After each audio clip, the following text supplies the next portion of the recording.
अस्सलाम वालेकुम। आज के वीडियो में हम बात करेंगे internal and external links and images alt tags. मैंने स्टार्ट किया है आर्टिकल सबमिशन से क्योंकि मैं चाह रहा था कि अगर आप लोगों ने अपनी ब्लॉग वेबसाइट बनानी है तो ज़ाहिर बात है चीज़ें खुद भी करनी पड़ेंगी और कोई क्लाइंट भी अगर आपसे डिमांड करता है किसी के लिए भी परफॉर्म कर रहे हो तो ये काम आपको करना आना चाहिए। सिर्फ यही नहीं है कि जब एसईओ के लिए कोई साइट आए उसके ऊपर चीज़ें ऑलरेडी पड़ी हुई हैं और आप उनके साथ काम करके फ्री हो जाओ, आपको ये सब कुछ खुद से भी करना पड़ सकता है। तो इसलिए बिल्कुल मैं स्टार्टिंग से आपको स्क्रैच से सब चीज़ें बता रहा हूँ। लास्ट वीडियो में हमने आर्टिकल पब्लिश करना देखा। अब उसमें मैंने आपको यूआरएल ऑप्टिमाइज़ेशन, परमालिंक स्ट्रक्चर के बारे में बताया, हेडर्स ऑप्टिमाइज़ेशन के बारे में बताया। अब इस वीडियो में हम लोग उसी को फर्दर आगे लेके चलेंगे। फिलहाल मैं वो काम कर रहा हूँ जो आपका हर आर्टिकल के साथ, हर पेज के साथ परफ़ॉर्म करना पड़ेगा। जो भी आप नया कंटेंट पब्लिश करोगे, उसके साथ आपको ये चीज़ें परफ़ॉर्म करनी पड़ती हैं। इसमें सिर्फ़ परमालिंक वाला एक साइट वाइड फैक्टर था, जो पूरी साइट पे इकट्ठा अप्लाई होता है। वरना बाकी चीज़ें वो थी जो आपके हर कंटेंट पे, हर आर्टिकल, पेज, पोस्ट पे अलग-अलग आपको परफ़ॉर्म करना पड़ता है। उसी तरह से इंटरनल, एक्सटर्नल लिंक्स और इमेजेस ऑल टैग्स हैं। ये क्या चीज़ें हैं? Images alt tag, images alt text, alt attributes, इन सब के बारे में हम बात करेंगे। So let's go back to the article. ये आपके पास आर्टिकल है, जहाँ मैंने लास्ट लेक्चर में छोड़ा है वहीं से मैं स्टार्ट कर रहा हूँ। यहाँ पे अब आर्टिकल पब्लिश हो गया, टाइटल, लिंक हमने कर दिया, परमालिंक भी कर दिया। अब आर्टिकल के अंदर मीडिया भी तो होता है, इमेजेस होंगे, कोई वीडियो हो सकती है, तो सपोज़ इमेजेस आपने ऐड करने हैं। अब यहाँ पे सवात वैली जो है, अगर इसका इमेज ऐड करना है और एक मुझे मेन इमेज भी ऐड करना पड़ेगा, जो मेरे आर्टिकल में मतलब मेन शो हो रहा होगा। जिस तरह से अगर ये एक वेबसाइट है और इसके मैं ट्रैवल में जाता हूँ और या ब्लॉग सेक्शन में मैं जाता हूँ और उसको ओपन करता हूँ, तब देखेंगे यहाँ पे आपको आर्टिकल्स का क्विक व्यू शो हो रहा होगा, जहाँ पे उसका इमेज और कुछ टेक्स्ट लिखा होगा और मुझे अच्छा लगेगा तो मैं क्लिक करके उस पूरे आर्टिकल को ओपन कर लूँगा। ये देखें, ये आपके पास एक आर्टिकल है, इसका टाइटल और इसका थोड़ी-सी शॉर्ट डिस्क्रिप्शन है। और साथ उसका इमेज लगा हुआ है और अगर मुझे इस आर्टिकल को फर्दर रीड करना है, तो मुझे इस पे क्लिक करके इसको ओपन करना पड़ेगा और मैं इसको फर्दर पूरे आर्टिकल को पढ़ सकता हूँ। इस तरह से ये आपके पास बाकी आर्टिकल्स भी नज़र आ रहे हैं, इनके भी देखें एक शॉर्ट इमेज नज़र आ रहा है आपको। इसका भी एक आपको छोटा-सा इमेज नज़र आ रहा है, टाइटल डिस्क्रिप्शन नज़र आ रहा है। अगर आपने इसको पढ़ना है तो क्लिक करके ओपन करना पड़ेगा और पढ़ना पड़ेगा। ये जो इमेज नज़र आ रहे हैं ना आपको, इनको बोलते हैं फीचर्ड इमेज। जो आर्टिकल का मेन इमेज होता है, जो उसका मेन फेस होता है। ठीक है? तो हम लोग वो फेस ये वाला ऐड करना भी सीखते हैं और इसके अलावा विद इन द आर्टिकल और इमेजेस भी होते हैं, मल्टीपल इमेजेस होते हैं, वो भी ऐड करना देखते हैं और फिर उसके बारे में बात करते हैं कि उसकी ऑप्टिमाइज़ेशन वगैरह कैसे होती है। तो सबसे पहले तो इमेज ऐड करना। तो यहाँ पे अगर मैं ये परमालिंक वाला बंद कर देता हूँ और सो यहाँ पे अगर मैं वापस अपने आर्टिकल में आता हूँ और मैं सबसे पहले फीचर्ड इमेज की बात करूँ, जो मेन इमेज है, जिस तरह से ये इमेजेस शो हो रहे हैं, तो उसके लिए आप कहाँ से वो इमेज ऐड करते हो, ये आपका आर्टिकल है। इसमें आप अगर अपने राइट साइड बार पे देखो, तो यहाँ पे थोड़ा-सा नीचे आएँ, तो ये आपके पास सेट फीचर्ड इमेज का ऑप्शन आ रहा है, फीचर्ड इमेज के नीचे। यहाँ पे आप अपना फीचर्ड इमेज सेट करते हो, जो आपका इस तरह का अपीयर होगा। इस तरह का। तो उसके लिए अब आपको इमेज चाहिए। तो इमेज आप अगर कोई स्टॉक फ़ोटोज़ यूज़ कर रहे हैं फिर तो फ़ाइन है। क्लाइंट प्रोवाइड कर रहा है फिर भी फ़ाइन है। आपने अपनी स्टॉक फ़ोटोज़ अरेंज की हैं फिर भी फ़ाइन है। अपनी बनाई हुई है फिर भी फ़ाइन है। लेकिन अगर आप आपको वेब पे चाहिए तो वो किस तरह से यूज़ करते हैं? क्योंकि वो कॉपीराइट्स भी आ सकते हैं उसके ऊपर। तो उसके लिए आपने क्या करना है, अगर आपको गूगल से इमेज चाहिए, मैं गूगल से इमेज लेने का भी वे बता देता हूँ। फ्लिकर से लेने का भी बता देता हूँ। रॉयल्टी फ्री इमेजेस वैसे जो वेब से अवेलेबल होते हैं उनका भी बता देता हूँ। क्योंकि आपने कोशिश करनी है कि वो इमेज लें जिस पे कल को आपको क्लेम ना आए। सो यहाँ पे अगर मेरा जो मेन कीवर्ड है places to visit travel in Pakistan, इसको मैं कॉपी करूँ और गूगल पे आके पेस्ट करूँ यहाँ पे, तो आपके सामने ये आपके नॉर्मल रिज़ल्ट्स आ गए और फिर आपके पास ऑल के साथ ये इमेजेस का सेक्शन आ रहा है। आप इमेजेस पे क्लिक करें, तो आपके पास इसके रिलेटेड इमेजेस आ जाएँगे। ये कई इमेजेस हैं जो आपके places to travel in Pakistan के बारे में हैं और ये डिफरेंट साइट्स से आ रहे हैं, देखें। हर इमेज किसी न किसी साइट से आ रहा है, डायरेक्टली गूगल इमेजेस के अंदर इमेज अपलोड नहीं होता, वो किसी न किसी साइट के थ्रू आ रहा होता है। तो किसी न किसी साइट पे इमेज यूज़ हो। अब इनमें से मैं कोई सी इमेज उठा लूँ और उसको यूज़ कर लूँ, तो कल को वो क्लेम भी तो कर सकता है कि भाई मेरा इमेज है, मेरे कॉपीराइट्स थे और इसने यूज़ कर ली है। तो इमेज कैसे यूज़ करना है अगर गूगल से लेना हो तो? आपके पास यहीं पे ये सेटिंग्स और टूल्स के 2 ऑप्शंस आ रहे हैं। लाइक मैंने ये टाइप किया, ऑल के साथ इमेजेस में आया और इसी के बिल्कुल सामने ये सेटिंग्स और टूल्स का ऑप्शन आ रहा है। तो आपने क्या करना है, आपने ये जो टूल्स का ऑप्शन है इस पे करना है क्लिक। टूल्स के ऑप्शन पे क्लिक करने के बाद ये साइज़ का ऑप्शन आ रहा है, कलर का ऑप्शन आ रहा है, टाइप आ रहा है, टाइम आ रहा है और यूसेज राइट्स का ऑप्शन आ रहा है। ये जो यूसेज राइट्स है ना, आपने इस ऑप्शन में करना है क्लिक। अब यहाँ पे आपके पास ऑप्शन आ रहा है all, creative common licence, commercial and other licence. तो अगर आप यहाँ पे क्रिएटिव कॉमन लाइसेंस पे क्लिक करें तो यहाँ पे वो इमेजेस आ जाएंगे जहाँ पे मोस्ट प्रोबेबली आपको किसी किस्म का कोई क्लेम नहीं आएगा और आपके पास ये अवेलेबल टू रीयूज है। तो अवेलेबल आपके पास है तो यहाँ पे देख लें, ये मल्टीपल इमेजेस हैं। आप यहाँ पे जो आपको इमेज अच्छा लगे आप यूज़ कर सकते हैं। फॉर एग्जांपल मैं कहता हूँ जी मुझे ये इमेज यूज़ करना है, तो मैं इसको क्लिक करके ओपन करूँगा। ये विकीमीडिया के ऊपर लिंक, विकीमीडिया पे ये वाला इमेज पड़ा हुआ है। तो मैं इसको यहाँ पे सेव एज़ करता हूँ और मेरे पास ये सेव हो जाएगा। अब सेव करते हुए देखें, पाकिस्तान मोनूमेंट बाय h.s.jpg है। हमेशा पहले चलें सेव कर लेते हैं, उसके बाद ये बात करते हैं। यहाँ पे मैं डाउनलोड्स में इसको सेव करता हूँ, ये मेरे पास सेव हो गया। अब इसको मैं यहाँ से क्लिक करके शो इन फ़ोल्डर करता हूँ, मेरे पास फ़ोल्डर में ये शो हो जाएगा। अब इमेज को अगर एसईओ पॉइंट ऑफ व्यू से आप इमेज कर रहे हो, तो हमेशा, हमेशा, हमेशा इमेज को प्रॉपर्ली रीनेम करना है। अगर आप चाहते हैं कि कल को आपका इमेज भी इन इमेजेस की सर्चेज़ में आए, तो आपने इमेज को प्रॉपर्ली रीनेम करना है। अब इमेज की एसईओ की बात आती है। अगर इमेज आप खुद अपलोड कर रहे हो, एक तो होता है ना पहले से किसी की अब साइट है, पहले से अपलोड हुए हुए हैं, वो अलग सिनेरियो है। एक ये है कि इमेज आप अपलोड कर रहे हो, तो इमेज अपलोड करने से पहले आपने 2 फैक्टर्स अपने माइंड में रखें। पहला फैक्टर एसईओ का है कि आपने इमेज को प्रॉपर्ली रीनेम करना है। कैमरा इमेज है 1.jpg, 2.jpg या 100D789, वो जो आईडीज़ के साथ कैमरा इमेजेस होते हैं, वैसे ही उठा के अपलोड नहीं कर देना। अगर आप चाहते हैं कि आपका इमेज गूगल इमेज सर्चेज़ में आए और आपको वो एडवांटेज भी दे एसईओ वाइज़, तो आपने अपने इमेज को प्रॉपर्ली रीनेम करना है और रीनेम करते हुए अपना कीवर्ड उसमें एडजस्ट करना है। मीन्स के इस इमेज को, ये मेरा मेन इमेज है मेरे मेन आर्टिकल का। मेरे मेन आर्टिकल का टाइटल क्या है? ये आपके मेन आर्टिकल का टाइटल है, 20 best places to visit in 2020। तो मैं कहता हूँ ये मेरा best places to visit in Pakistan, इसके रिलेटेड आर्टिकल है ये। तो मैं कहता हूँ जी मेरा ये best places to visit travel in Pakistan के रिलेटेड मेरा ये इमेज है। तो मैं इसको कॉपी करता हूँ, तो यहाँ पे आके मैं इसको रीनेम करता हूँ इमेज। रीनेम, यहाँ पे मैं इसको रिप्लेस कर दूंगा best places to travel in Pakistan. अब मेरा कीवर्ड है places to travel in Pakistan, तो वो भी इसके अंदर आ रहा है और साथ-साथ बेस्ट लग गया, मतलब एक फ्रेज़ है और फ्रेज़ के अंदर ही जो है ना मेरा वो की जो मेन कीवर्ड है वो भी यूज़ हो रहा है। तो ज़रूरी नहीं कि कीवर्ड ही सिर्फ़ आपका नाम हो, जो भी आप फ्रेज़ यूज़ कर रहे हो उसके अंदर आपका कीवर्ड भी यूज़ हो तो वो बेस्ट हो जाता है। तो मैं यहाँ पे ये यूज़ कर दूँगा। अब ये स्टॉप वर्ड जो इन है वो मैं निकाल दूँगा, वो स्टॉप वर्ड क्या होते हैं मैं ऑलरेडी एक्सप्लेन कर चुका हूँ। तो best places to travel Pakistan या 20 best places to travel in Pakistan, travel Pakistan, ये आपके पास है। तो आप इस तरह से रीनेम करेंगे। अब रीनेम करते हुए जो गूगल का इमेजेस का एल्गोरिदम है, जिस तरह वो रीड करता है, वो डैश को is equal to space read करता है। ये जो आपकी स्पेस यूज़ हुई है ना, बेस्ट के बाद स्पेस यूज़ हुई है, इसको वो रीड करता है परसेंटेज। तो अगर आप ऐसे ही रीनेम करके छोड़ देंगे ना, तो जब गूगल इसको रीड करेगा, गूगल रीड करेगा best percentage places, percentage to, percentage travel, percentage Pakistan. ठीक है? इस तरह से वो करेगा। तो मैं अगर यहाँ पे इसको चाहता हूँ कि गूगल इसको as a space he consider करे, तो जिस तरह से परमालिंक में हम लोगों ने स्लग को डैश डैश फॉर्म में हमारा आता है स्लग, जो आपके पास यहाँ पे अवेलेबल है। ये देखें, स्लग हमारा था places to travel in Pakistan dash dash के फॉर्मेट में, और इसको गूगल एज़ स्पेस कंसिडर करेगा। तो हम लोग भी यहाँ पे एज़ स्पेस, मतलब उसका फ्रेंडली फॉर्मेट ये है, तो हम लोग अगर उस गूगल को उसी की लैंग्वेज में चीज़ ट्रांसलेट करके देंगे तो उसके लिए ज़्यादा ईज़ होगा उसको अंडरस्टैंड करने में और अल्टीमेटली हम लोग भी रैंकिंग पे आ सकते हैं। तो आपने रीनेम करते हुए इमेज में जो स्पेसेस है ना उसको डैश के साथ रिप्लेस कर दिया करें। आपने रिप्लेस कर दिया करना है। ये अब आपका आ गया best places to travel in Pakistan और डैश डैश का फॉर्मेट है। तो इस तरह से प्रॉपर रीनेम करना है और कोशिश करनी है रीनेम करते हुए जो वर्डिंग यूज़ कर रहे हैं उसके अंदर आपका कीवर्ड भी एडजस्ट हो जाए। हर एक के अंदर कीवर्ड एडजस्ट ना हो। आपने 10 इमेजेस यूज़ किए हैं अपने आर्टिकल में तो 10 के 10 के अंदर आपका कीवर्ड एडजस्ट हो रहा है, ऐसा नहीं, एक में कम से कम लाज़मी है। तो लेकिन रीनेम सबको करना है। कोई भी आपने 1.jpg इस स्टाइल में कोई भी अपलोड नहीं करना। तो ये आपने एक बात। दूसरी बात, इमेज को पीएनजी के अंदर अपलोड नहीं करना। पीएनजी इमेज का साइज़ हमेशा बड़ा होता है। और पीएनजी इमेज आप सिर्फ तब करें जब आपको ट्रांसपेरेंट बैकग्राउंड चाहिए।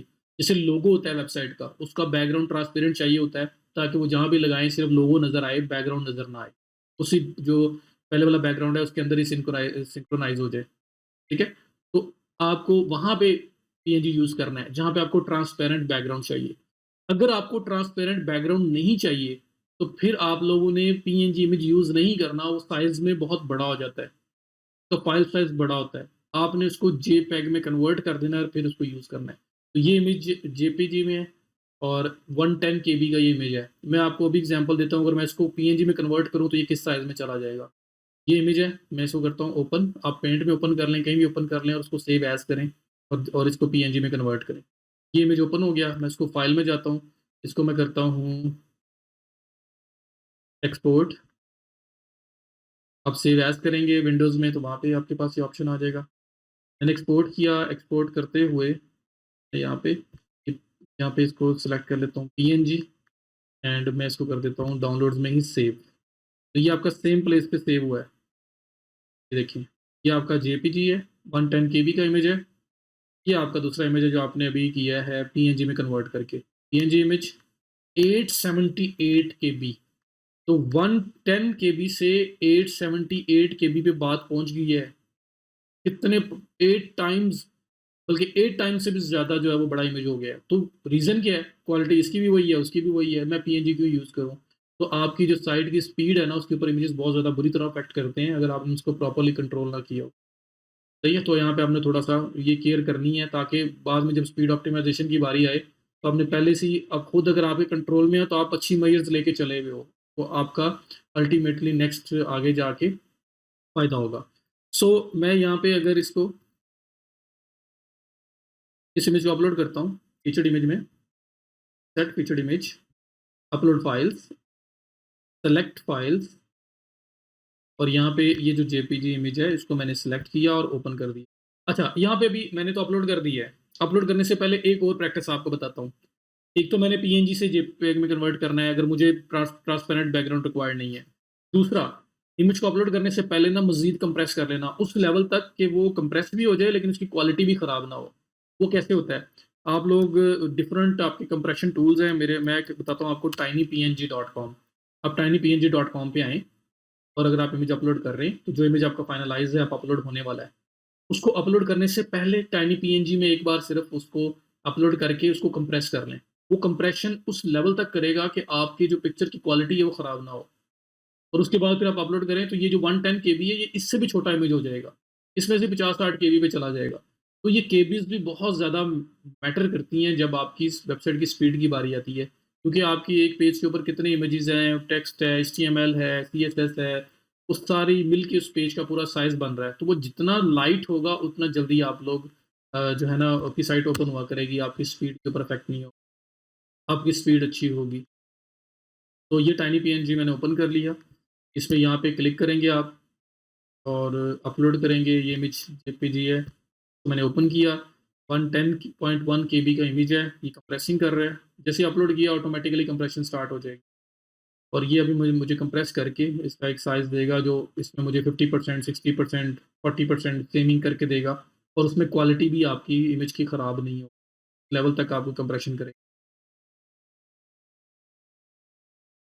तो ये देखें, 3% कंप्रेशन, ये मीन्स कि ऑलरेडी ये फुली कंप्रेस्ड है। जिस लेवल तक इसको होना चाहिए था है, समटाइम ये 30, 40, 50, 60, 70, 80% तक भी आपको कंप्रेशन करके देगा। अब आप इसको डाउनलोड कर लेंगे, 3% सेव हुआ है, 10%, 20%, 30% जितना भी सेव हो आप उसको लेके आगे चलेंगे। ठीक है? उसके बाद आपने इसको अपलोड करना है। तो ये एक एक्स्ट्रा आपके लिए टिप है, ताकि आपकी स्पीड बेहतर रहे। तो जितनी भी आपको सेविंग मिले आपने वो लेनी है। तो ये आपको 10%, 20%, 30%, 40% जितनी भी सेविंग दे आपने डाउनलोड करना है और उसके बाद इस इमेज को अपलोड करना है आप। तो अब हम जाके देख लेते हैं जो इमेज हम लोगों ने अपलोड किया था, वो कहाँ तक पहुँचा। ये इमेज आपका अपलोड हो चुका हुआ है। 800 बाय 530 पिक्सल इसकी आपकी डायमेंशंस हैं, तो आपने ये भी देख लेना है कि आपकी वेबसाइट के लिए, मतलब आपकी आर्टिकल के लिए कौन-सी डायमेंशन ज़्यादा प्रॉपर काम कर रही हैं और किस डायमेंशन में आपके इमेजेस वगैरह होने चाहिए। इमेज उतने साइज़ का ही अपलोड करें, उतनी डायमेंशन का ही अपलोड करें जितनी रिक्वायर्ड है। बड़ा इमेज अपलोड करेंगे, साइज़ बड़ा हो जाएगा, ऑटोमेटिकली स्पीड के ऊपर इफेक्ट होगा। तो ये इमेज अपलोड हो गया। अब इसमें देखें, यहाँ पे लिखा हुआ आ रहा है अल्टरनेटिव टेक्स्ट। ये टाइटल जो है इसने वही पिक कर लिया जो मैंने इसका नाम रखा था। ऑल्ट टेक्स्ट, इसका मतलब है अल्टरनेटिव टेक्स्ट, ठीक है? टिल डेट, अभी तक गूगल के पास कोई ऐसा टूल नहीं है, कोई ऐसी मैयर नहीं है कि वो आपके इमेज को रीड कर सके। गूगल अभी तक आज की डेट तक आपकी इमेज को रीड नहीं कर सकता। फ्यूचर में कुछ भी हो सकता है। जिस तरह की टेक्नोलॉजी और इम्प्रूवमेंट्स हो रही हैं, जिस तरह की अपडेट्स आ रही हैं, लेकिन अभी तक इमेज को रीड नहीं कर पाता गूगल। तो हमें अपने इमेज का अल्टरनेटिव टेक्स्ट देना पड़ता है। हमें गूगल को बताना पड़ता है कि what this image is all about. उससे गूगल को पता भी चल जाता है कि इमेज है क्या, और इसका भी इफ़ेक्ट होता है आपकी जो इमेज रैंकिंग है, आपकी गूगल गूगल इमेजेस के अंदर रैंकिंग में। साथ-साथ इसका हमारे आर्टिकल की एसईओ के अंदर भी बड़ा इफ़ेक्ट होता है। क्योंकि गूगल जब किसी भी आर्टिकल को, किसी कंटेंट को देखता है, तो उसमें जो इमेज लगे होते हैं, उस इमेज का जो अल्टरनेटिव टेक्स्ट है, उसको भी रीड करता है। और फिर अगर आपने कोई रेलेवेंट वर्ड्स यूज़ किए हैं या कीवर्ड की एडजस्टमेंट की हुई है, तो वो भी एक रेलेवेंसी आपके टॉपिक के साथ बन जाती है। सो हम लोग अल्टरनेटिव टेक्स्ट देंगे, जितने भी इमेजेस हमारे लगेंगे, सबका अल्टरनेटिव टेक्स्ट देना ज़रूरी है। लेकिन हर एक के अंदर कीवर्ड होना ज़रूरी नहीं है। अब सवात वैली गया, तो मैं उसके अंदर जानबूझ के ऐड कर दूँ जी, best places to travel in Pakistan Swat valley, तो ऐसे नहीं। अब मेरा जो मेन इमेज है, ये फीचर्ड इमेज है जो मेन आर्टिकल के बारे में है, तो यहाँ पे तो मैं आराम से वो एडजस्ट कर सकता हूँ। लेकिन जो सवात वैली का होगा, मैं सवात वैली लिख दूँगा। जो वहाँ पे फॉरेस्ट का था, ओशो फॉरेस्ट, मैं उस वहाँ पे ओशो फॉरेस्ट लिखूँगा। मैं वहाँ पे ऐसा नहीं करूँगा कि रेलेवेंट वर्ड्स वहाँ पे ऐड करूँ। तो यहाँ पे मैं क्या करूँगा, मेरा जो मेन कीवर्ड है, या जो मेरा मेन जो थीम है मेरे आर्टिकल का, मैं उसको ऐड कर दूँगा। तो अगर वो है best places to travel in Pakistan, तो मैं लिख दूँगा जी 20 best places to travel in Pakistan जी। ये इस बारे में इमेज लगा रहा हूँ मैं, क्योंकि मेरा मेन फीचर्ड इमेज है इस आर्टिकल के बारे में। तो ये जो आपका अल्टरनेटिव टेक्स्ट होता है, ये आपका सिंपल होता है, इसमें कोई डैश वगैरह नहीं लगती। स्पेसेस के साथ नॉर्मल टेक्स्ट होता है ये। तो अब गूगल जब इसको देखेगा इमेज को, तो उसके बैकएंड पे ये जो आपने टेक्स्ट दिया है, इसको रीड करके उसको पता चलेगा कि ये इमेज किस चीज़ के बारे में है। ठीक है? तो ये मैंने एक अपना यूज़ किया टाइटल, और इसके अंदर मेरा places to travel in Pakistan जो है, मेरा जो मेन कीवर्ड है, वो भी इसके अंदर आ रहा है। तो यहाँ पे भी अगर स्टॉप वर्ड आप यूज़ नहीं करना चाहते, तो ना करें। ठीक है? वो करने के बाद आप सेट फीचर्ड इमेज, इस पे करेंगे क्लिक, और ये इमेज ऐड हो जाएगा। अब यहाँ पे कुछ और चीज़ें आ रही हैं, यहाँ पे कैप्शन आ रहा है। कैप्शन क्या होती है? आप लोगों ने अक्सर देखा होगा, एक इमेज लगा हुआ है, 3 लोग खड़े हुए हैं, वहाँ पे लिखा होता है, नीचे कैप्शन में छोटा-सा लिखा होता है ऑन द लेफ्ट, मतलब एक पर्सन स्टैंडिंग है, उसके बाद वेरी नेक्स्ट टू हिम दूसरा है, वेरी नेक्स्ट टू हिम, या ऑन द राइट ये पर्सन है। उस तरह से कैप्शन में एक्सप्लेन किया होता है कि कौन बंदा कहाँ-कहाँ पे खड़ा हुआ है, ताकि लोग आइडेंटिफ़ाई कर सकें। तो वो कैप्शन होती है जो इमेज के साथ नज़र आती है। अल्टरनेटिव टेक्स्ट, आल्ट टेक्स्ट नज़र नहीं आता। ये बैकएंड चीज़ है। ये सिर्फ़ गूगल देखेगा, सर्च इंजन देखेगा, ये एक आम यूज़र को नज़र नहीं आएगा। ठीक है?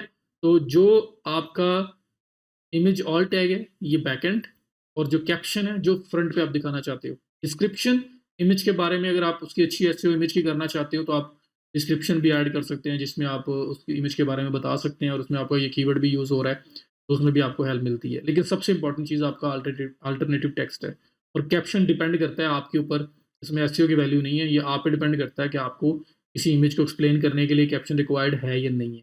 ये सब करने के बाद आपने सेट फीचर्ड इमेज पे क्लिक कर देना है। इमेज आपका यहाँ पे एडजस्ट होके आ जाएगा। अब ये मेरी नज़र कैसे आना है इमेज मुझे? तो आर्टिकल पब्लिश करने से पहले आप किसी भी टाइम ये प्रीव्यू पे क्लिक करके देख सकते हैं कि जो अभी तक आपने आर्टिकल बनाया है, वो किस तरह का लुक क्या आ रही है। तो ताकि आप उसके अंदर एडजस्टमेंट्स कर सको, और उसको फिर आप प्रॉपर डिज़ाइन करके लाइव करो। तो मैं प्रीव्यू करूँगा, तो मेरा जो फीचर्ड इमेज है, वो कैसा नज़र आना है, कहाँ नज़र आना है, मुझे वो बस आइडिया हो जाएगा। ये मेरा टाइटल है, और अभी कैटेगरी अनकैटेगराइज़्ड आ रहा है, मैंने सेलेक्ट नहीं की हुई। ये इमेज है मेरा मेन। अब ये देखिए, इमेज मेरे थीम के अकॉर्डिंगली ये इमेज छोटा है। तो इस इमेज की जो विड्थ है, वो ज़्यादा होनी चाहिए थी।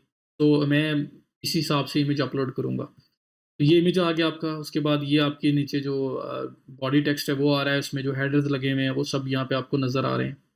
ठीक है? तो ये अभी तक आपका प्रीव्यू है। अब इसके बाद मैं वापस जाता हूँ, तो हमने अभी-अभी बात की इमेज ऑल टैग की, जो आपके पास, अगर मैं प्रेज़ेंटेशन में वापस जाऊँ स्लाइड में, तो ये जो आपके इमेज ऑल टैग्स या टेक्स्ट की बात हो रही थी, अभी हमने उसको एक्सप्लेन किया इमेज में ये क्यों ज़रूरी है, क्योंकि गूगल अभी तक इमेज को रीड नहीं करता, तो उसमें हमें अल्टरनेटिव टेक्स्ट देना ज़रूरी है, और उसमें किसी एक इमेज में हम अपना मेन कीवर्ड भी एडजस्ट करते हैं, मतलब कीवर्ड ही सिर्फ आपका वो अल्टरनेटिव टेक्स्ट ना हो, आप कोई फ्रेज़ जो भी आप उसकी एक्सप्लेनेशन दे रहे हो, उसके अंदर बस कीवर्ड यूज़ हुआ हो। तो मैंने कर दिया, फीचर्ड इमेज में ज़्यादा वो ईज़ी था यूज़ करना, वो कर दिया। अब इसके अलावा इमेजेस और भी तो यूज़ हो सकते हैं, जैसे ये सवात वैली है, इसको यूज़ करना है, तो अब मैं सवात वैली को लेता हूँ। गूगल मैंने बता दिया किस तरह से आप ले सकते हैं। अब अगर मुझे गूगल के अलावा कहीं और से लेना है, तो आपके पास मल्टीपल ऑप्शंस हैं। उन ऑप्शन में से एक ऑप्शन ये है कि आप गूगल पर जाएँ और एक फ्लिकर भी है साइट, वहाँ से भी लिया जा सकता है। और इसके अलावा अगर आप सर्च करें रॉयल्टी फ्री इमेजेस, ये आपने सर्च करना है। ये आपके पास रॉयल्टी फ्री इमेजेस जो प्रोवाइड कर रही है साइट्स वो आ गई। ये पिक्सेल्स आ रही है, अनस्प्लैश आ रही है, डिफरेंट साइट्स हैं जहाँ पे पिक्साबे आ रही है, जहाँ पे आपको रॉयल्टी फ्री इमेजेस प्रोवाइड किए जाते हैं जिसको आप रीयूज़ कर सकते हैं। तो आप इसमें किसी पे भी आएँ, यहाँ पे सवात वैली है, मैं सवात वैली पे लिख के क्लिक करता हूँ, सर्च करता हूँ मैं, और सवात वैली के रिलेटेड अगर कोई इमेज यहाँ पे अवेलेबल है तो मैं यूज़ कर लूँ, मुझे कोई इश्यू नहीं है। ये सारे रॉयल्टी फ्री इमेजेस, ये डिफरेंट साइट्स आपके पास आई हैं। इस साइट पे आता हूँ और यहाँ पे सर्च करता हूँ सवात वैली,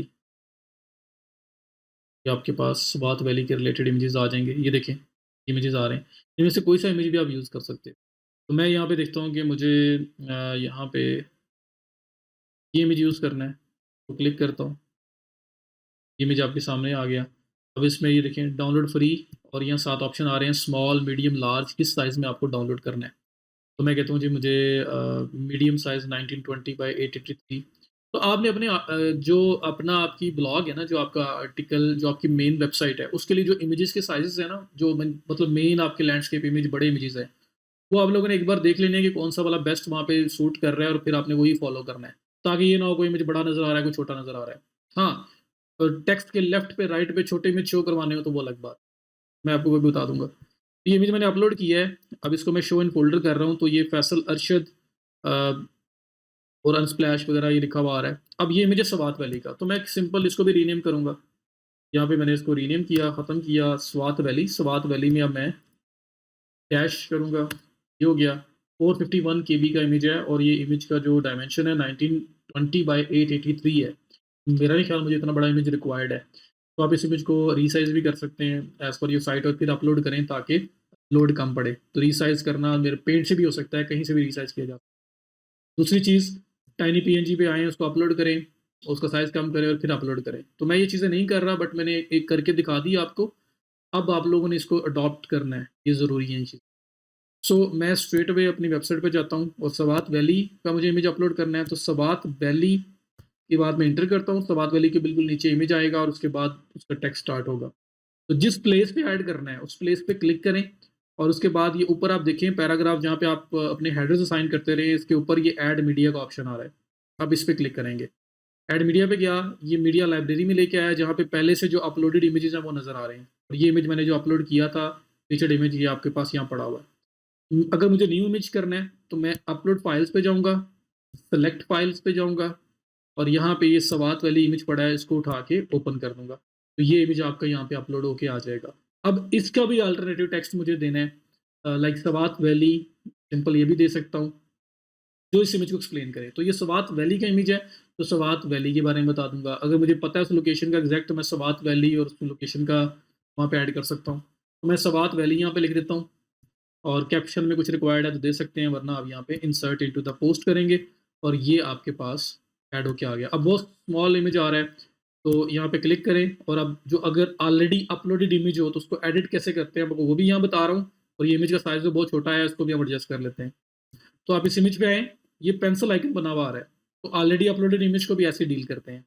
और साथ ये है कि अगर आपने सेंट्रलाइज़ करना है, तो आप ये अलाइन सेंटर कर दें, सेंटर में आ गया। ये जो एडिट करना है इसको, तो ये जो पेंसिल आइकन है, इस पे क्लिक करें, ये आपका अल्टरनेटिव टेक्स्ट आ रहा है।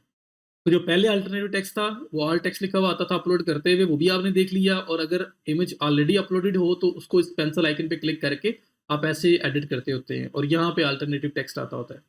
अब हुआ क्या है कि ये आपका जो डिस्प्ले सेटिंग है ना, सेंटर मैंने कर लिया हुआ है, जो साइज़ है ना उसमें मीडियम सेलेक्ट हुआ हुआ है, तो मैं साइज़ पे जाके बोलता हूँ जी मुझे लार्ज या फुल साइज़ इमेज चाहिए, जो इमेज मुझे रिक्वायर्ड है। तो अगर मुझे फुल साइज़ चाहिए तो मैं फुल साइज़ पे क्लिक करूँगा, एंड अपडेट पे क्लिक करूँगा, तो ये जो उसका एग्ज़ैक्ट साइज़ है ना फुल साइज़ इमेज, वो मेरे पास यहाँ पे डिस्प्ले हो जाएगा। तो ये आपने इस बात वैली के नीचे इमेज ऐड कर दिया।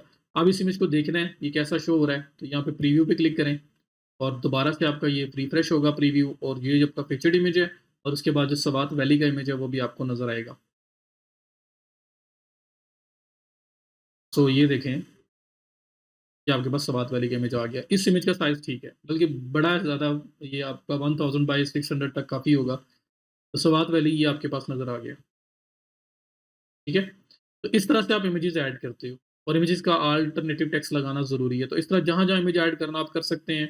ऐसा भी हो सकता है कि ये इमेज जो है आप चाहते हैं कि ये टेक्स्ट के लेफ्ट पे नज़र आए, राइट पे नज़र आए, तो वो भी एडजस्ट किया जा सकता है। तो आप देखें ये इमेज है, इसको पिक करें और यहाँ से अलाइन जो है आप इसको लाइक लेफ्ट करते हो और इमेज का साइज़ आपको छोटा करना पड़ेगा। फिर आपने अपलोड ही छोटा इमेज करना है, अगर आपने अलाइन लेफ्ट या राइट शो करवाना है। अगर आपको रिक्वायर्ड साइज़ आपका 300 बाय 138 है, तो फिर किस वजह से आपने 1920 बाय 883 का इमेज अपलोड किया है? क्योंकि वो इमेज 400 प्लस केबीज़ में चला गया है। जो आपका 300 बाय 138 का इमेज ही होता और उसको आप अपलोड करते, तो वो इमेज आपका हार्डली 10, 15, 20 केबीज़ का होना था। तो इसलिए जितना रिक्वायर्ड साइज़ है, वही आपने अपलोड किया करना है। तो आपने पहले दे सोच लेना है कि आपने लेफ्ट अलाइन करना है, राइट करना है, तो वैसे बड़ा इमेज ज़्यादा शो करवाना है, ताकि उसी साइज़ में उसको कन्वर्ट करके, रीसाइज़ करके आप अपलोड करो। तो अगर मुझे इतना शो करवाना है, तो फिर इतना ही इमेज अपलोड करना चाहिए था और मैंने यहाँ से सिर्फ अलाइन उसको लेफ्ट किया, तो ये लेफ्ट नज़र आ रहा है। अब ये कैसा नज़र आएगा आपको? आप प्रीव्यू पे क्लिक करें और यहाँ पे आप देख सकते हैं कि अलाइन लेफ्ट में कैसे नज़र आएगा, अलाइन राइट में कैसे नज़र आएगा, उस तरह से आप एडजस्टमेंट कर सकते हैं। तो ये एक एडिशनल चीज़ मैं आपको बता रहा हूँ ताकि आप अपनी पोस्ट को प्रॉपर डिज़ाइन कर सकें। ठीक है? तो ऐसा करने के बाद आपका जो इमेजेस ऑल टैग्स वाला पार्ट है वो कंप्लीट हो जाएगा। आप इसी तरह से बाकी सारे इमेजेस में डील करोगे।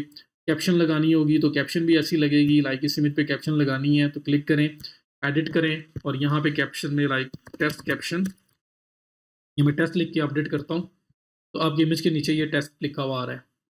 इसी तरह से अगर आपने किसी का इमेज लिया है और उसको सोर्स देना है, मीन्स कि आप बताना चाहते हो कि इमेज कहाँ से लिया गया है, तो आप वो भी बता सकते हैं। सपोज़ यहाँ पे मुझे बताना है इस इमेज का और मैं इसको इमेज को फुल साइज़ में ले आता हूँ। मुझे फुल साइज़ इमेज ये चाहिए और मैं इसके बारे में बताना चाह रहा हूँ, ये इमेज मैंने कहाँ से पिक किया है। तो तो ये जो इमेज है मेरा, वो मैंने लिया है अनस्प्लैश से। ओरिजिनल व्यूअर वेबसाइट है, कोई भी है, बस आपको मैं सोर्स लगाना बता रहा हूँ। आप बताना चाहते हैं कि इमेज वो कहाँ से लिया गया है। तो आप क्या करेंगे, इस इमेज के नीचे कैप्शन में ही यहाँ पे लिखो सोर्स अनस्प्लैश, ये लिखें, अपडेट। तो आपने बता दिया जी इसका सोर्स है अनस्प्लैश। अब ये काफ़ी नहीं है, मैं चाहता हूँ कि अनस्प्लैश पे लोग क्लिक करके उसकी साइड पे भी जा सकें, ताकि अगर मैंने किसी का इमेज यूज़ किया भी है, कल को वो भी देख लेता है, तो मैंने उसको लिंक दिया हुआ है, तो मुझे वो कुछ नहीं कह सकता कि आपने इमेज क्यों यूज़ किया है। तो आप क्या करें, यहाँ पे कॉपी करें। वैसे तो उन्होंने बोला हुआ है कि फैसल अरशद जिसने ये अपलोड किया है, आप उसको शाउट आउट कर सकते हो, ये उसका लिंक वगैरह दिया हुआ है। बट मैं कह रहा हूँ कि किसी वेबसाइट से पिक किया और मैं उसको लिंक दे रहा हूँ, तो मैं सिर्फ लिंक लगाना बता रहा हूँ। आप इसको दो फैसल अरशद को या अनस्प्लैश पे दो, जैसे भी जिसको भी देना है, लगाने का मेथड बता रहा हूँ। तो कॉपी करता हूँ मैं लिंक जहाँ से इमेज लिया है वो, और ये अनस्प्लैश जो है ना, इसको करूँगा मैं पूरे को सेलेक्ट, और सेलेक्ट करने के बाद आपके पास ये ऑप्शन आ रहा है इंसर्ट लिंक का, आप इस पे करेंगे क्लिक। ये आपके पास एक बॉक्स ओपन हुआ है, यहाँ पे आप करेंगे अपना लिंक पेस्ट, जहाँ पे आप चाहते हैं कि इस वर्ड को क्लिक करने के बाद जो लिंक ओपन हो, और यहाँ पे ये अप्लाई का ऑप्शन आ रहा है, आप सिंपल इस पे कर देंगे अप्लाई, ये आपका लिंक लग गया है। अब अगर मैं आपको प्रीव्यू करके दिखाता हूँ, तो आपने एक लिंक लगा दिया, अब आपके पास ये जो लेटेस्ट आपका प्रीव्यू है वो नज़र आएगा, और उसमें जिस तरह से मैंने लिंक लगाया है वो लिंक भी लगा हुआ नज़र आएगा, और उसे क्लिक करने पे अनस्प्लैश साइट ओपन भी होगी। तो ये देखें, इसके नीचे source is equal source colon, तो इसके नीचे देखें सोर्स कॉलन अनस्प्लैश आ रहा है, अनस्प्लैश पे क्लिक करेंगे तो ये आपको स्ट्रेट अवे अनस्प्लैश वाली वेबसाइट पे ले जाएगा। देखें, ये आपको अनस्प्लैश पे लेके जा रहा है, जहाँ से वो पिक्चर आपने ली हुई है। तो ऐसे हम लोग सोर्स ऐड कर सकते हैं, अगर हमें सोर्सेज़ देने हो कि हमने ये इमेज लाइक किसकी कर्टेसी है, कहाँ से लिया है इमेज बताना हो, ताकि कल को अगर वो भी देखे तो कोई इश्यू ना हो। लाइक कुछ फोटोग्राफर्स की भी इमेजेस ऐड किए जा सकते हैं ना, लेकिन फिर उनकी प्रमोशन हो रही है तो फिर वो कुछ बोलेंगे नहीं, ये बात होती है। तो सोर्स ऐड करना हो तो इस तरह से सोर्स ऐड होता है आपका। तो ये आपका इमेजेस का मैंने टोटल ओवरऑल बता दिया, और इसके साथ मैंने एक और चीज़ डिस्कस करने का बोला था जो मैंने ऑलरेडी स्टार्ट कर दी हुई है, और वो थी इंटरनल एक्सटर्नल लिंक्स। आर्टिकल के अंदर ये क्या होते हैं? देखिए, इंटरनल लिंक ये होता है कि आपकी अपनी वेबसाइट से आप अपनी ही वेबसाइट के किसी दूसरे आर्टिकल को लिंक कर रहे होते हो। मैंने लिंक करना बता दिया आपको, ये देखें आप नीचे सोर्स के साथ जो अनस्प्लैश है मैंने इस पे लिंक लगाया है, तो लिंक लगाना मैंने बता दिया है। अब आपको इंटरनल एक्सटर्नल को एक्सप्लेन कर रहा हूँ, आपको खुद ही आइडिया हो जाएगा ये लिंक कौन सा है। सो लिंक लगाते कैसे हैं वो तो आपने देख लिया कि वो टेक्स्ट सेलेक्ट करना है, ये जो इंसर्ट लिंक ऑप्शन है इस पे क्लिक करना है और बॉक्स में आपने लिंक दे देना है। तो अगर अपनी वेबसाइट, जैसे ये है SEOstopshop.com, इस साइट से, इसी साइट के ऊपर एक और आर्टिकल लिखा हुआ है, उसको लिंक दे रहा हूँ। इस आर्टिकल से एक और आर्टिकल को लिंक दे रहा हूँ, एक और पेज को लिंक दे रहा हूँ, वो इसी वेबसाइट के ऊपर लिखा हुआ है। तो वो है इंटरनल लिंक कि आपने इंटरनली ही अपने एक पेज को दूसरे पेज के साथ लिंक किया है। और अगर मैं अपनी साइट से किसी दूसरे की वेबसाइट को लिंक दे रहा हूँ, तो वो होता है एक्सटर्नल लिंक, जो मैंने अनस्प्लैश के साथ किया। अनस्प्लैश मेरी वेबसाइट नहीं है, मैंने अपनी वेबसाइट से अनस्प्लैश को लिंक दिया है और उसका लिंक ऐड किया है। तो मैंने ये एक्सटर्नल लिंक ऐड किया है अपनी साइट पे, जिस पे क्लिक करने के बाद जो विज़िटर है वो किसी दूसरे की वेबसाइट पे चला जाएगा। तो ये होता है इंटरनल और एक्सटर्नल लिंक का डिफरेंस। अब हर आर्टिकल के अंदर कुछ इंटरनल लिंक्स भी होते हैं और एक्सटर्नल लिंक्स भी होते हैं। अब ये क्यों होते हैं? इंटरनल लिंक्स में ये होता है कि फॉर एग्ज़ाम्पल ये जो आर्टिकल है इसमें मैंने लिखा हुआ है 20 best places to travel in Pakistan, और इसमें स्वात वैली और बाकी सारी लोकेशंस डिस्कस हुई हुई हैं। अब जो स्वात वैली लिखा हुआ है, इसके अंदर देखिए मैंने इसको एक लिमिटेड सा एक्सप्लेन किया है ना। अब मेरे इसी साइट के ऊपर मेरे पास एक स्वात वैली के ऊपर एक डिटेल्ड आर्टिकल लिखा हुआ है 2000, 3000, 4000 वर्ड्स का। इसमें मैंने स्वात वैली को कंप्लीटली सिर्फ स्वात वैली को कवर किया हुआ है। ए टू जी उसके ऊपर स्वात वैली के रिलेटेड आर्टिकल लिखा हुआ है। तो क्या होगा, मैं अपना यहाँ पे जहाँ पे स्वात वैली की बात हो रही है, सो मैं यहाँ पे जहाँ पे स्वात वैली की बात हो रही है, और स्वात वैली के अंदर ही यहाँ पे लास्ट में किसी भी जगह पे अपना वो लिंक एम्बेड करूँगा। मैं बोलूँगा कि if you want to read more about Swat valley, या if you want to go to Swat valley, you should read this article, और उस आर्टिकल का टाइटल दे के मैं उसके ऊपर लिंक करूँगा। तो अगर किसी ने स्वात वैली में जाना है तो ये तो लिमिटेड इन्फॉर्मेशन है, मेरे पास पूरा आर्टिकल है, वो उसको उस पर जाके सारा आर्टिकल पढ़ सकता है। तो विज़िटर जो है उसको एक तो वैल्यू मिलेगी कि मैंने उसको सारा डाटा प्रोवाइड किया है, उसको और ज़्यादा हेल्प कर रहा हूँ, मैं ज़्यादा डिटेल्स प्रोवाइड कर रहा हूँ। और दूसरा इसके साथ क्या होगा कि अगर वो विज़िटर उस लिंक पे क्लिक करेगा, तो वो कहाँ जाएगा? मेरी वेबसाइट गई तो किसी दूसरे आर्टिकल पे चला जाएगा, तो मेरे पास ही रहेगा वो। तो इस मेरे मल्टीपल आर्टिकल्स को वो रीड कर रहा है, तो मुझे उसका भी फ़ायदा है कि वो ज़्यादा देर मेरी वेबसाइट के ऊपर है, और मेरी वेबसाइट का जो मेन गोल है, कोई ऐड लगाए हुए हैं, पैसे कमा रहा हूँ, तो वो आपके ज़्यादा इंक्रीज़ होंगे, वो उसका आपको ज़्यादा मैक्सिमम बेनिफिट होगा। तो इंटरनल लिंक्स भी होते हैं ताकि यूज़र्स को हेल्प मिले, जहाँ-जहाँ पे ज़रूरत है। अगर आपने कुछ लिखा हुआ है और आपने जिस तरह से ये अब ओशो फॉरेस्ट है, अगर इसकी बात हो रही थी, आपने ओशो फॉरेस्ट पे पूरा आर्टिकल लिखा हुआ है, तो आपको चाहिए कि ओशो फॉरेस्ट पे यहाँ 1.5 लाइन है, आप यहाँ पे लिंक दो अपने उस आर्टिकल को भी, ताकि लोग वहाँ पे जाके पढ़ सकें, आपको भी फ़ायदा हो और उसको भी फ़ायदा हो। उसको डिटेल में इन्फॉर्मेशन मिल जाए, कि वहाँ जाना है तो क्या-क्या माइंड में रखना है, कैसे जाते हैं, कितनी हाइकिंग है, क्या कुछ है, क्या ट्रैवल गाइड है, उसके साथ क्या लेके जाना चाहिए, सब कुछ उसको रीड मिल जाएगी। और आपको क्या फ़ायदा होगा, अगर आपने वहाँ एड्स लगाए हुए हैं तो आपको वहाँ से इनकम जनरेट होगी, जब वो वहाँ पे जाएगा। आपकी साइट पे विज़िटर ज़्यादा देर स्टे कर रहा है, ठीक है? तो ये इंटरनल लिंक्स हैं। एक्सटर्नल लिंक्स हैं कि फॉर एग्ज़ाम्पल यहाँ पे मैंने सोर्स दिया, किसी का इमेज यूज़ किया था तो मैंने उसको लिंक दे दिया एक्सटर्नल। दूसरा, मेरे पास ओशो फॉरेस्ट के बारे में आर्टिकल नहीं पढ़ा हुआ। ओशो फॉरेस्ट पे बात हुई, 1.5 लाइन है सिर्फ़। या फिर यहाँ पे कलाम रिवर जो आ रहा है, अलोंग द कलाम रिवर। अब कलाम रिवर पे मेरे पास पूरा आर्टिकल लिखा हुआ है। अब कलाम रिवर पे मेरे पास आर्टिकल नहीं है, पर किसी और का आर्टिकल मैंने देखा है कलाम रिवर पे बहुत ज़बरदस्त लिखा हुआ है। तो मैं उसका आर्टिकल यहाँ लिंक कर दूँगा। अब देखिए वो किसी का आर्टिकल है, मेरी वेबसाइट पे नहीं है, वो किसी और की वेबसाइट पे आर्टिकल है। तो मैं उसको यहाँ जब लिंक करूँगा, मैं क्यों लिंक कर रहा हूँ? ताकि मेरे विज़िटर को फ़ायदा हो। लेकिन मैं यहाँ पे क्यों लिंक कर रहा हूँ कि ताकि मेरे विज़िटर को फ़ायदा हो। तो मैं अपने विज़िटर को फ़ायदा देने के लिए वो लिंक यहाँ पे ऐड कर रहा हूँ, कलाम रिवर का। सो इंटरनल और एक्सटर्नल लिंक्स आपके इम्पोर्टेंट होते हैं ताकि आप जो है अपने विज़िटर को मैक्सिमम वैल्यू दे सको, मैक्सिमम उसको वहाँ पे इन्फॉर्मेशन प्रोवाइड कर सको। अक्सर जगहों पे ऐसा होता है कि कहीं पे कोई वर्ड यूज़ हुआ होता है, वर्ड बड़ा डिफ़िकल्ट होता है, बहुत कॉमन नहीं होता, तो विकिपीडिया का लिंक लगा दिया जाता है, ताकि अगर किसी ने जानना है कि ये वर्ड जो यूज़ हुआ है, ये क्या है, तो वो क्लिक करे और विकिपीडिया पे जाके पढ़ ले। तो एक्सटर्नल लिंक होगा। तो अगर दोबारा समराइज़ कर रहा हूँ कि आपने कलाम रिवर या ओशो फॉरेस्ट के नीचे कलाम रिवर की बात आ रही, कलाम रिवर के रिलेटेड आपके पास अपना आर्टिकल है, आप उसका लिंक दे दोगे, तो इंटरनल लिंक है क्योंकि आपकी वेबसाइट से आपकी दूसरे किसी पेज पे जा रहा है विज़िटर। और अगर आपके पास नहीं है, आप चाहते हो कि लोगों को रीड करवाने के लिए मैं कहीं और लिंक दे दूँ, तो आप अगर वेब से कहीं से भी कोई और उठाते हो वेबसाइट और उसका लिंक यहाँ लगा देते हो, उस आर्टिकल का लिंक यहाँ लगा देते हो, तो वो आपकी वेबसाइट का लिंक नहीं है। इस वजह से वो एक्सटर्नल लिंक होगा। तो इंटरनल एक्सटर्नल लिंक्स यूज़ होते हैं हर आर्टिकल में, ताकि आप उसको बेस्ट से बेस्ट जो है ना क्राफ्ट कर सको और लोगों को मैक्सिमम इन्फॉर्मेशन प्रोवाइड कर सको। सो अगर मेरे पास कलाम रिवर के रिलेटेड आर्टिकल होता और उस आर्टिकल का लिंक होता कुछ ऐसा, मैं सपोज़ कर रहा हूँ, कलाम रिवर। ये उसका लिंक होता। मेरे पास कोई आर्टिकल होता और उसका ये लिंक था कलाम रिवर। तो मैंने क्या करना था, उसको कॉपी करना था और यहाँ पे कलाम रिवर जो है इसको करना था सेलेक्ट, और ये जो इंसर्ट लिंक है इसको क्लिक करना था। यहाँ पे मैंने वो लिंक पेस्ट करना था और अप्लाई। तो ये मैंने लिंक लगा दिया। ये इंटरनल लिंक है कि मेरी ही वेबसाइट के ऊपर एक और आर्टिकल था कलाम रिवर के बारे में।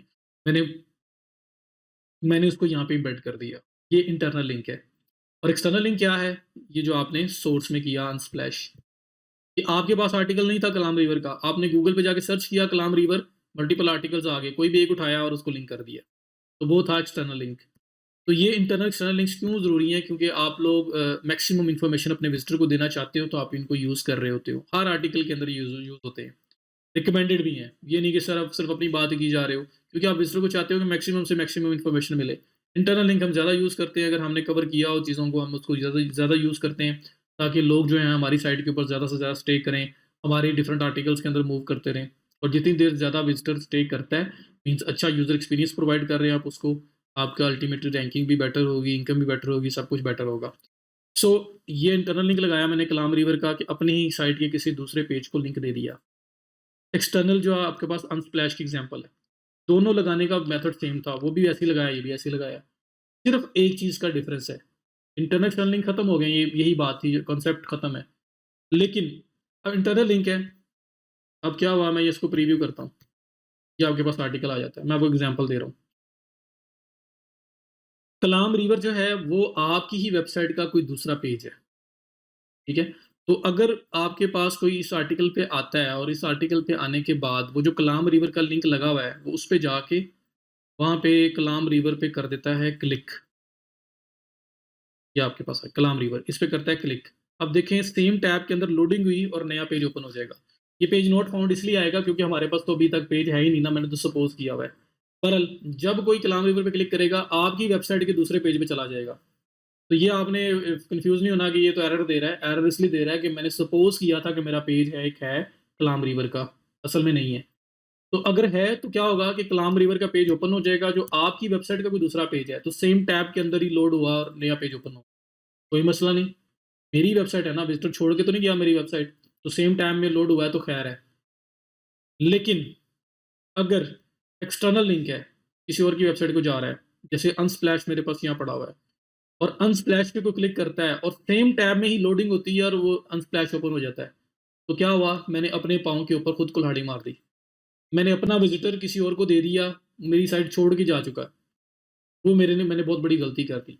मीन अगर मैं अनस्प्लैश पे आता हूँ, ये इस पे क्लिक करता हूँ, सेम टाइम में लोडिंग होती है, अनस्प्लैश की साइट ओपन हो जाती है। मेरी साइट कहाँ है? मेरी साइट तो गई। इंटरनल लिंक था तो मसला ही नहीं था, मेरे एक आर्टिकल को छोड़ा तो दूसरे मेरे ही आर्टिकल पे है, तो स्टिल मेरी वेबसाइट पे ही है पर्सन। बट एक्सटर्नल लिंक था तो क्या हुआ, मेरी वेबसाइट गई, ये अनस्प्लैश किसी और की वेबसाइट ओपन हो गई, तो मैंने अपना विजिटर गिफ्ट कर दिया, उठा के किसी और को दे दिया। अब दोबारा वापस वो आएगा नहीं आएगा, कौन, कितने लोग हैं जो बैक करके वापस मेरी साइट पे वापस आएंगे? तो मैंने ये काम गलत किया है। तो जब एक्सटर्नल लिंक लगाते हैं ना, तो हमेशा हम लोग क्या करते हैं, जो सेम टैब में लोडिंग है ना, इसको हम लोग जो है ना खत्म करते हैं, हम लोग उसको न्यू टैब में ओपन करवाते हैं। हम इसको स्टॉप करते हैं कि सेम टैब में जो लोडिंग हो रही है ना, ये ना हो। एक टैब में मेरी साइट ओपन रहे, एक और नया टैब ओपन हो जाए, वहां पे दूसरे पर्सन की साइट ओपन हो जाए जो एक्सटर्नल लिंक वाली है। तो ऐसा हो कुछ कि यहाँ पे जैसे ही कुछ सिंपल क्लिक करे, मैं तो न्यू टैब क्लिक करके बोल रहा हूँ ना, मतलब यहाँ पे क्लिक राइट क्लिक करके ओपन कर रहा हूँ, लेकिन ऑटोमेटिक ऐसा हो कि जैसे ही हम स्प्लैश पे को क्लिक करें, तो न्यू टैब एक ओपन हो, वहां पे हम स्प्लैश ओपन हो, लेकिन पुराने टैब के अंदर मेरी साइट भी ओपन रहे, ताकि विजिटर मुझे छोड़ के ना जाए।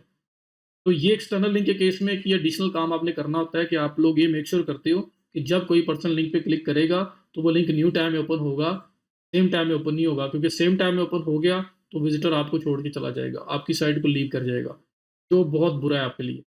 तो आप लोग कैसे इस चीज़ को करते हैं, मैं वापस आर्टिकल पे आता हूँ। अनस्प्लैश पे मैं आया, मैं अनस्प्लैश पे ये लिंक खत्म कर रहा हूँ, ठीक है? मैं दोबारा से लिंक लगा के दिखा रहा हूँ। और लिंक खत्म मैंने कैसे किया है, आप इस लिंक पे क्लिक करें और ये आपके पास देखें जो लिंक लगा हुआ आ रहा है, ये पेंसिल आइकन आ रहा है, साथ ये रिमूव लिंक का ऑप्शन आ रहा है, इसको खत्म कर रहा हूँ। एडिट भी कर सकता था, लेकिन मैं बिल्कुल इनिशियल ज़ीरो से बता रहा हूँ ताकि आपको ज़्यादा क्लैरिटी आए। तो ये लिंक है जो मैंने लगाना था, मैंने इसको कॉपी किया और मैं वापस आया और ये अनस्प्लैश पे मैंने सेलेक्ट किया इसको, ये इंसर्ट लिंक है, क्लिक किया, यहाँ पेस्ट किया, अप्लाई कर दूंगा तो सेम मेथड है, इंटरनल लिंक का भी वही था, एक्सटर्नल का भी वही था, पर न्यू टैब में ओपन करवाना है मुझे एक्सटर्नल लिंक, ताकि मेरी वेबसाइट लीव ना हो, मेरे इस सेम टैब में ओपन रहे और न्यू टैब में एक्सटर्नल लिंक वाले की ओपन हो। तो आपने क्या करना है, ये अप्लाई करने की बजाय एक्सटर्नल का फ़र्क बता रहा हूँ सिर्फ़, इंटरनल में सिर्फ़ अप्लाई कर देना था। आपकी अपनी साइट का लिंक होता है ये, तो आपने सिर्फ़ अप्लाई करना था। लेकिन एक्सटर्नल है, कोई और वेबसाइट है, तो आप ये 7 जो लिंक ऑप्शंस आ रहे हैं, ये जो गियर साइन बना हुआ आ रहा है, आप इस पे क्लिक करेंगे और यहाँ पे आपके पास लिंक, टेक्स्ट और साथ ये आपके पास एक बॉक्स बना हुआ आ रहा है जिसके आगे लिखा हुआ है open link in a new tab. आपने इस बॉक्स को चेक करना है कि ये लिंक जब क्लिक किया जाएगा तो न्यू टैब में ओपन होगा, सेम टैब में ओपन नहीं होगा। ये मैं चाहता हूँ क्योंकि ये लिंक एक्सटर्नल है, ये मेरी वेबसाइट का लिंक नहीं है। तो अब मैं अपडेट करूँगा, अब ये लिंक लग चुका है, लिंक सामने वैसे ही नज़र आ रहा है। लेकिन अब क्या होगा, अब मैं अगर यहाँ पे प्रीव्यू पे क्लिक करता हूँ, वो जो प्रीव्यू है वो रिफ्रेश होता है, तो अब मैं जब अनस्प्लैश पे सिंपल क्लिक करूँगा, राइट क्लिक नहीं, अब सिंपल क्लिक करूँगा, मतलब वो राइट क्लिक करके और उसको मैं ओपन करूँ न्यू टैब में, वैसा नहीं। मैं सिंपल क्लिक करूँगा तो ये न्यू टैब में ओपन होगा। ये देखें, यहाँ स्प्लैश आ गया, इस पे अब सिंपल मैं क्लिक करने लगा हूँ, तो क्या हुआ कि ऑटोमैटिकली न्यू टैब के अंदर ओपन हुआ है। पुराने टैब में जो पहले वाला टैब है उसमें मेरी साइट ओपन है, तो मैंने विज़िटर जो है उसको अभी तक खोया नहीं है, मैंने उसको छोड़ा नहीं है कि जाओ आप चले जाओ, मेरी खैर है। मेरी साइट अभी तक ओपन है साथ, वो उस साइट पे जाएगा, उसको देखेगा, उसके बाद वापस आ सकता है किसी टाइम भी। मेरी साइट इसके पास टैब में ओपन है। तो एक्सटर्नल लिंक में आप open link in a new tab का जो ऑप्शन है उसको आप इनेबल करते हो। ये करने के बाद दैट इज़ इट, आप पब्लिश कर दोगे, इमेज भी ऐड हो गया, लिंक्स भी ऐड हो गए, परमालिंक भी कर लिया, यूआरएल भी कर लिया, इमेजेस ऑल टैग्स भी कर लिए, सब कुछ यहाँ पे हम कर चुके हुए हैं। So that is it about internal external links और इमेजेस ऑल टैग्स जो इस वीडियो में हमने डिस्कस किए हैं। और जाते-जाते सिर्फ इसकी कैटेगरी की बात कर लेते हैं कि ये कैटेगरी हमने कोई सिलेक्ट नहीं की थी। आपने अगर पोस्ट सेक्शन में कैटेगरीज़ बनाई होंगी तो वो सारी जिस तरह ये डिस्प्ले हो रही हैं, ऐसे डिस्प्ले हो रही होती हैं और डायरेक्टली यहाँ से भी बन सकती है। और जब बना लेते हैं तो फिर हमने सिर्फ सिलेक्ट करना होता है कि ये आर्टिकल किस चीज़ के साथ रिलेट कर रहा है। तो यहाँ पे अगर मैं कहता हूँ ये लाइफ़स्टाइल के रिलेटेड है, ट्रैवल मेरे पास नज़र नहीं आ रहा है इस वजह से मैं नहीं कर रहा। तो मैं लाइफ़स्टाइल क्लिक करके इसको अपडेट कर दूँगा। ये आर्टिकल लाइफ़स्टाइल के अंदर आपका पब्लिश हो गया है। तो ऑर्गेनाइज़ करने के लिए कैटेगरीज़ होती हैं। So in this video we talked about internal external links and images alt tags. I hope कि आप लोगों को समझ आ गई होगी। That is it for this video. Thank you so much. See you in the next video.